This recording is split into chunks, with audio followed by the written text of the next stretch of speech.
why meditation, yoga, and psychedelics facilitate a higher mental state in which there is no mental afflictions, why they reset the brain, things of that nature.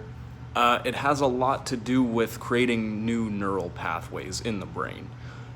Something that occurs when you take a psychedelic or undergo intense meditation and yoga and things of that nature, specifically kundalini and things of that nature, agoris, people like that.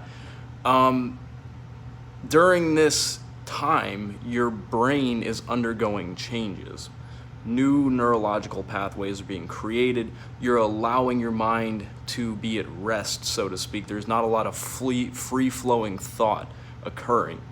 So you are just in tune with yourself intrusively, and through these processes, there's not a big way to explain it, but inevitably neurogenesis occurs in which the stem cells divide and create new neuropathy within the brain. And it's also notable in lots of different scientific research, granted there's not a lot out about it, that when you're on a psychedelic or in a meditative state, your brain undergoes processes in which each side starts communicating with the others. So the right side and the left side start communicating, different modules in the brain, different areas. The cerebral cortex starts talking with other parts, things like that. That's why people hallucinate when they meditate sometimes, and when they're on psychedelics, that's why you have auditory hallucinations. That's also why you experience higher levels of bliss and entertainment and a sense of feeling at home, or you're not going anywhere, like you're exactly where you have to be. There's a lot of that has to do with this, as well as with dopamine, serotonin, GABA receptors, things like that. So, knowing all this, why does it reset the brain in the first place? It's because you're doing something different than everyday normal life. The problem isn't the reset. The problem is when people don't take these experiences and learn from them so that they can allow themselves to be liberated after these experiences.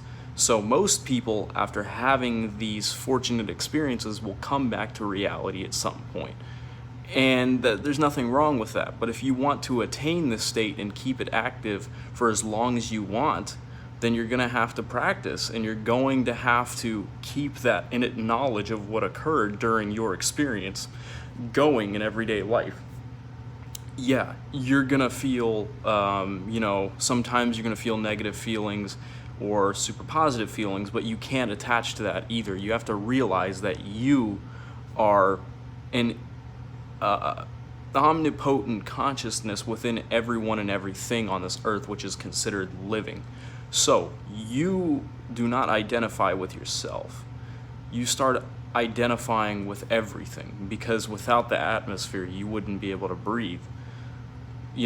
Everything on earth is here because of nature itself, not because you were here because you were here. You're not here because you want to be here. You're here because you're here. And, biologically, life allows that. So, you have to realize you're also not special, so don't take the ego anywhere with you. You have to do everything in your power to want to learn and understand, especially this world as it is. All the corruption in it, these are afflictions that are going to go on until the end of time, for as long as people stay unwoke about this. So, people who are negatively not in a good mindset already. I hope this helped. Have a good day.